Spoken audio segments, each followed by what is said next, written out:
Guys, magandang gabi guys. So nandito naman tayo guys upang mag-share sa inyo ng kunting kaalaman dito sa ginagawa nating Ford Expedition. So lumang Ford Expedition to guys ya. Kita nyo, luma pa to na Ford Expedition.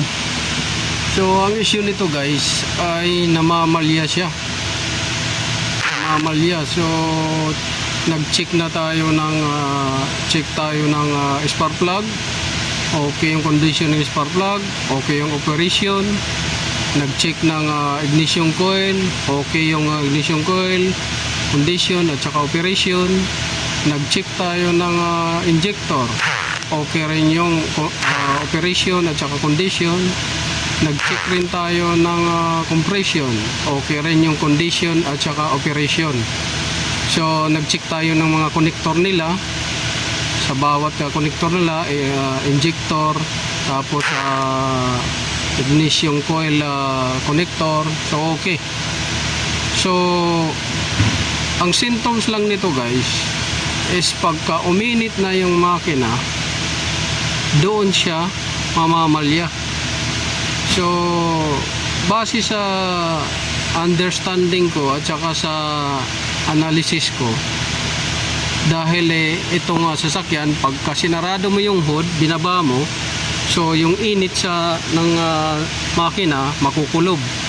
So ibig sabihin mayroon siyang tendency guys na pagka uminit yung surroundings niya, doon siya namamalya. So ang ano ko dito guys is signal sa wire. So tatlo lang yung hanapin doon natin, either yung resistance, low resistance, or high resistance, or yung loose connection or poor connection. So yun yung so ginamitan ng computer natin. So walang DTC pero palyado. So walang ingay ng makina pero palyado. So mahirap hanapin pagka ganito guys, walang DTC pero palyado yung makina. Walang ingay yung makina pero palyado yung makina. So DTC at saka ingay wala, pero palyado. So ngayon, ano ba yung nagiging dahilan? So unang gagawin ninyo guys para matrace ninyo kung mayroong problema sa poor electrical connection, loose communication, or either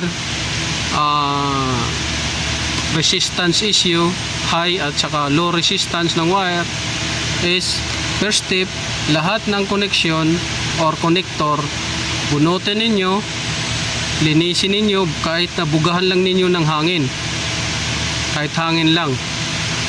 Yun yung kung mayroon naman kayo pang linis ng contact cleaner, bugahan ninyo, tapos bugahan nyo ng hangin. So para mayroon siyang good connection sa system, para ma-prove talaga natin kung wiring harness yung issue. Kasi pagka mainit na yung makina, doon siya namamalya. At saka minsan yung tawag dyan, yung makina, pagka nakabukas yung hood, hindi siya mamamalya ng lagi, paminsan-minsan lang siya.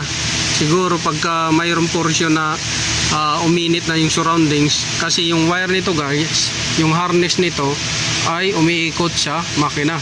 So mayroon dito portion na nakaka-absorb ng heat or init. So kung makaka-absorb na siya ng heat o init, doon na siya magbabago yung signal niya. Kasi kung sa voltage supply walang problema, kahit na mainitan siya yung wire, kahit yung insulation na cover niya sa copper mainitan, walang problema kasi voltage naman siya, natural yun, iinit rin yung loob nun. Pero yung signal, kasi kung yung wire na signal maka-absorb ng heat, magbabago yung signal yun. So yun yung ang unang ginawa natin ay naglinis lahat ng connection, connector, naglinis. Tapos hanggang na found out natin guys Pagdating dito sa computer, dito, ito, PCM. Pagdating sa PCM, doon na siya na-trace natin. Kasi tinanggal natin siya, pagtanggal, nilinis, kasi nagkakaroon na rin ng corrosion, matagal na siyang hindi nalinisan. Ngayon, nung nalinisan, umuki na siya. Kasi ang problema nito kasing design nito guys, is nasasahod din niya yung tubig. Lalo na pagka nagkarwas dito. Yung talsik galing doon guys, talsik doon, lalo na kung malakas ang ulan o malakas yung power washer pagkarwas, tutulo siya dito guys, ayan o. Tutulo siya dito. Kahit may rubber yan, yung mga tumatalsik na anggin niya, tutulo hanggang dito. Nandito yung computer. Pagka nandito yung computer, nandito rin yung connector. So, di ko alam kung may cover to dito dati kasi mayroon siyang bracket dito. Pero alam ko nito, yan, sa wire yan. Or sa hose, doon sa wiper washer. Itong bracket na plastic. Or, kasi nandito rin yung wiper washer hose, or baka sa wire yan. So di ko alam kung bakit ganito yung plastic niya na hindi gumanon dito. Dapat to naka-secured. Halimbawa, ito siya plastic, naka-continue sana yung dito, naka-cover. Kasi may tendency dito, pag nagkarwas, talsik talaga dito sa computer box or PCM, ECM. So ito siya guys na ECM is kasama na to yung transmission. So itong dalawa na to na connector sa engine. Ito. Tapos ito sa TCM. So minsan makakita kayo na dalawa lang. Pag dalawa lang, hindi pa kasama dito yung TCM. Exclusive lang na ECM, PCM module. So nakahiwalay yung TCM. Pero ito tatlo na siya, kasama na yung TCM dito. So yan yung isang issue minsan, poor connection, loose connection, high resistance, low resistance, ganyan. So kailangan natin linisan lang muna kasi yung makina pagka kinomputer mo, wala siyang DTC, wala siyang misfire, wala siyang DTC, wala siyang misfire, wala siyang ingay sa makina, pero mapalag yung makina. So kung mapalag kasi guys yung makina, ang kailangan mo lang tutukan is yung fuel system niya, fuel system at saka yung ignition system. Yan yung tapos yung pangatlo is yung electrical system niya. Kasi yan lang sila magkaka-related kung bakit namamalya yung makina. Fuel system. So ano ba yung nakapaloob sa fuel system na mga components ng makina. Tapos ignition system, kung ano nakapaloob sa ignition system ng makina. At saka yung electrical system niya, voltage supply, signal supply. Yun yung So ito guys, sinare ko lang sa inyo base sa experience ko. So hindi lang dito na sasakyan, Ford Expedition. So marami pang makina na ganun nangyayari. Kagaya na lang nito guys. Yan, Dodge Challenger na 2010 o 10 or 8. Ganyan, namamalya siya pero wala siyang code. Namamalya siya pero wala siyang ingay makina.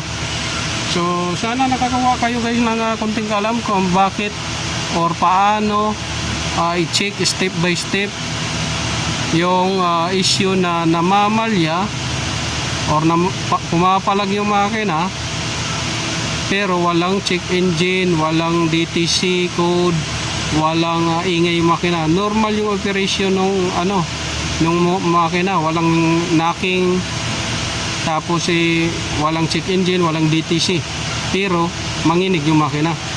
So yung pala, ito Dodge Charger, ito sa awa ng Diyos na tinulungan tayo, na-resolve natin.